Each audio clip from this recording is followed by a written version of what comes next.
गोविंद, मुझे तुमसे ये उम्मीद नहीं थी। मैं सोच भी नहीं सकती थी कि तुम ये सब करोगे। सबको कमल की जान की परी है और तुम्हें अपने जिद की। नाराज होकर प्रिंसिपल मैम ने गोविंद से अपनी ये बात बोली थी। विशाल काफ़ी देर से जो ये सब देख और सुन रहा था, उसे भी अब गोविंद के इस बचकानी हरकत पर गुस्सा आ रहा था। चाहता तो वो भी था कि कमल को न्याय मिलना चाहिए, उसके साथ जिसने ये हरकत किया है उसको सज़ा मिले, पर उसके लिए अभी सबसे ज़्यादा जो ज़रूरी है वो कमल का जान बचाना। और गोविंद ये वखेरा खड़ा करके ये मामला को और बिगाड़ रहा था। उसने आओ देखा ना ताओ, बस बीच में कूद पड़ा। प्रिंसिपल मैम, मैं तो बस। गोविंद के मुंह से बस इतना ही शब्द बाहर आ पाया था कि उसके मुंह पर एक जोरदार थप्पड़ पड़ने से उसकी बोलती बंद हो गई थी। गोविंद अपने गाल पकड़कर प्रिंसिपल मैम की तरफ हैरान होकर देख रहा था। प्रिंसिपल मैम नॉर्मल होकर गोविंद की तरफ देख रही थी। उन्हें देखकर ये नहीं लग रहा था कि वो थप्पड़ गोविंद पर इन्होंने चलाई थी। ये थप्पड़ मैंने तुमको मारी है गोविंद। गोविंद को पीछे से अपने कानों में उसकी एक जानी पहचानी आवाज़ आकर पड़ी थी। वो आवाज़ उसके ही दोस्त विशाल के थे। तुमने मुझे क्यों मारा? गोविंद पीछे मुड़कर विशाल को देखते हुए बोला था। मतलब क्या है तुम्हारा? तुम्हें क्या लगता है ये जो कुछ भी तुम कर रहे हो, ये सब करके तुम कमल के लिए अच्छा कर रहे हो? नहीं, तुम गलत हो। अभी हमारी सबसे बड़ी प्रायोरिटी है कि सबसे पहले कमल की जान बचाना, और ये तुम होने नहीं दे रहे हो। विशाल नॉर्मल अंदाज में अपनी बात बोलकर गोविंद को समझा रहा था।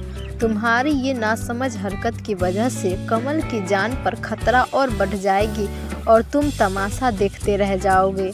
प्रिंसिपल मैम ने गोविंद से सख्त लहजे में बोली थी। बात सुनकर गोविंद हैरानी से प्रिंसिपल मैम को देखने लगा था।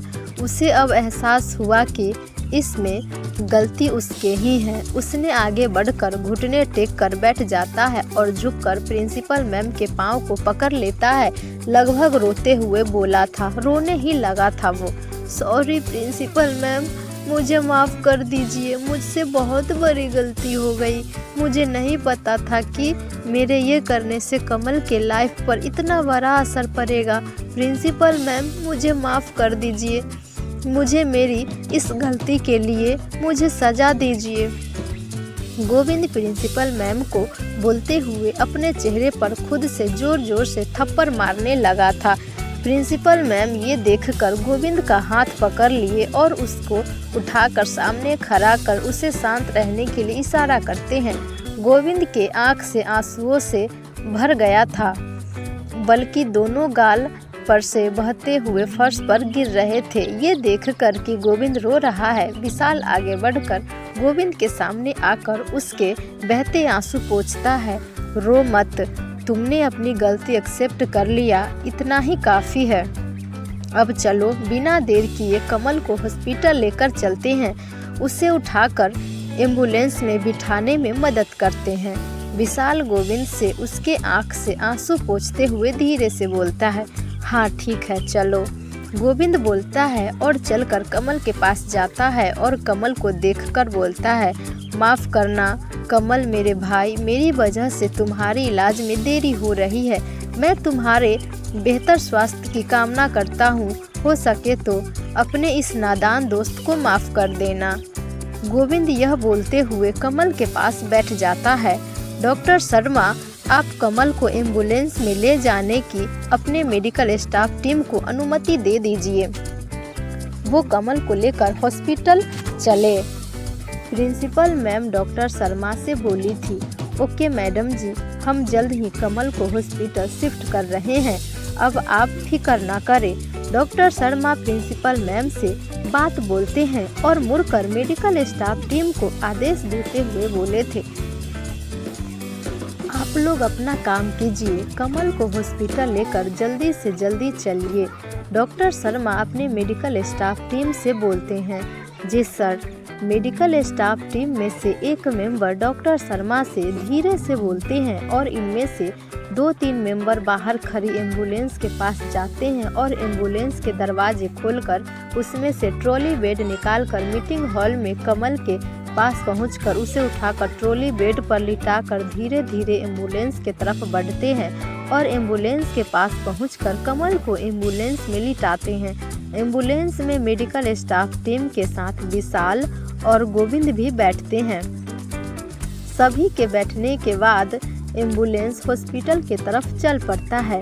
अब जब एम्बुलेंस कमल को लेकर हॉस्पिटल चल दिया था तो डॉक्टर शर्मा भी प्रिंसिपल मैम को दुआ सलाम कर उनसे अनुमति लेकर वहां से चले जाते हैं।